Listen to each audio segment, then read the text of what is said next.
बिस्मिल्लाहिर्रहमानिर्रहीम। अस्सलाम वालेकुम नाज़रीन। आपको स्किन ब्राइटनिंग के लिए, डार्क स्पॉट्स को ख़त्म करने के लिए, एक्नी के निशानात को ख़त्म करने के लिए और एक्नी को ही ख़त्म करने के लिए एक बेहतरीन टिप बताने जा रही हूँ, जिसको आप मेरे बताए तरीके के मुताबिक तैयार करेंगे और फिर आप इसको इस्तेमाल करेंगे। बेहतरीन एक्नी का मास्क है ये, एक्नी वाली स्किन का और ऑयली स्किन का। आपको एक बेहतरीन जो रेमेडी है वो आपसे शेयर करने जा रही हूँ। घर में ही मौजूद जो अशिया हैं उनसे आप ये ट्रीटमेंट अपनी स्किन का, अपनी एक्नी का कर सकते हैं। ना ही आपको कोई मेडिसिन इस्तेमाल करने की ज़रूरत पड़ेगी, ना ही आपको कोई पार्लर से फेशियल वगैरह कराने की ज़रूरत पड़ेगी, ना ही ऐसा कोई और मसला होगा, ना ही कोई साइड इफ़ेक्ट्स होंगे। एक बेहतरीन टिप है जिसको आप मैंने बताए तरीके के मुताबिक तैयार करेंगे और फिर आप इसको इस्तेमाल करेंगे। इंशाल्लाह इसके एक ही इस्तेमाल से आपकी स्किन जो है बहुत ही बेहतरीन हो जाएगी। 7 दिन के अंदर अंदर आपको एक्नी से निजात मिल जाएगी।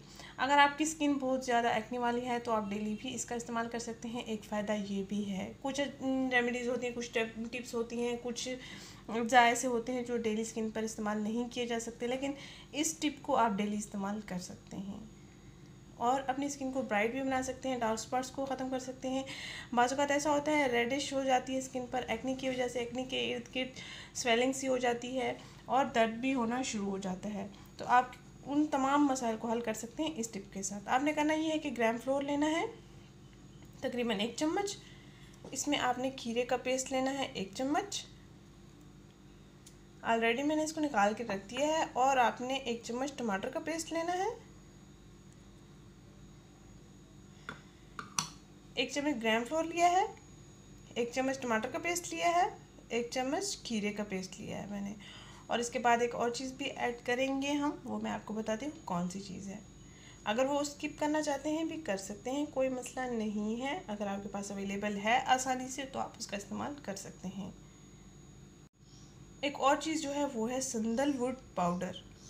अगर सैंडलवुड पाउडर आपके पास अवेलेबल है तो आप उसका इस्तेमाल कर सकते हैं। अगर आपके पास नहीं अवेलेबल तो आप इस्तेमाल नहीं कर सकते, यानी कि स्किप कर सकते हैं। इसकी जगह पर आप लेमन जूस ले सकते हैं। सैंडलवुड पाउडर स्किप करना चाहते हैं तो स्किप कर सकते हैं और इसकी जगह आप लेमन जूस आधा चाय का चम्मच इसमें ऐड कर लेंगे।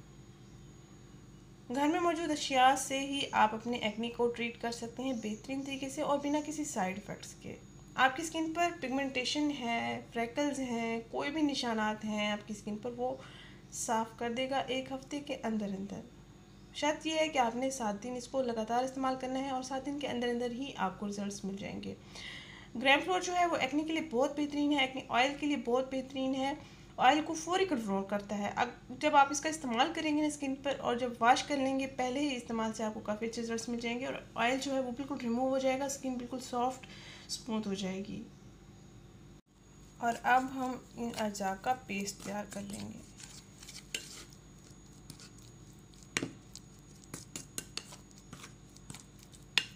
अच्छा सा इसको मिक्सअप कर लेंगे ताकि ये हमारा स्मूथ सा पेस्ट तैयार हो जाए। सैंडलवुड पाउडर जो मेरे पास अवेलेबल है वो पैकिंग वाला है। इस वक्त जो अवेलेबल था मेरे पास वही मैंने यूज़ करना था। अगर आप चाहें तो पैकिंग वाला इस्तेमाल ना करें, पंसार की दुकान से आप जड़ी बूटी की सूरत में ले सकते हैं। घर आकर आप उसको ग्राइंड कर लेंगे, पाउडर बना लेंगे और फिर आप हर टिप में इसका इस्तेमाल कर सकते हैं। ये देख सकते हैं हमारा स्मूथ सा पेस्ट बिल्कुल तैयार हो चुका है। अब आप इसको ब्रश की मदद से एक्ने के निशानात पर, एक्नी पर, छाइयों के निशानात पर आप इसका इस्तेमाल करेंगे। आपको फौरी ही रिजल्ट मिलेंगे। तकरीबन 10 मिनट के बाद आपने स्किन को वॉश करना है। हल्का हल्का मसाज आपने जारी रखना है ताकि ये स्किन में अच्छे से जज्ब हो जाए और आपकी एक्नी को भी आराम मिल जाए। चेहरे का कलर फेयर करने के लिए, गर्दन का कलर फेयर करने के लिए भी आप इसका इस्तेमाल कर सकते हैं। एक्नी को कंट्रोल करने के लिए, एक्नी ऑयल को कंट्रोल करने के लिए, चेहरे की पिगमेंटेशन, फ्रैकल्स को ख़त्म करने के लिए ये आपके पास लाजवाब टिप है। अगर आप इसका इस्तेमाल करना चाहें आप कर सकते हैं। अगर आप इसको इस्तेमाल करें, अपने फ्रेंड्स के साथ लाजमी शेयर करें ताकि वो भी एक्नी से निजात पा सकें बिल्कुल नेचुरल वे से। अगर आप इसका इस्तेमाल करें, आपका एक्सपीरियंस बहुत ही अच्छा रहे तो मैं कमेंट बॉक्स में मेरे साथ ज़रूर शेयर कीजिएगा। अगर ये वीडियो आपको पसंद आए तो इसको लाइक करें, चैनल को जरूर सब्सक्राइब करें, इस वीडियो को जरूर शेयर करें। थैंक यू, अल्लाह हाफिज़। मिलते हैं नेक्स्ट वीडियो में।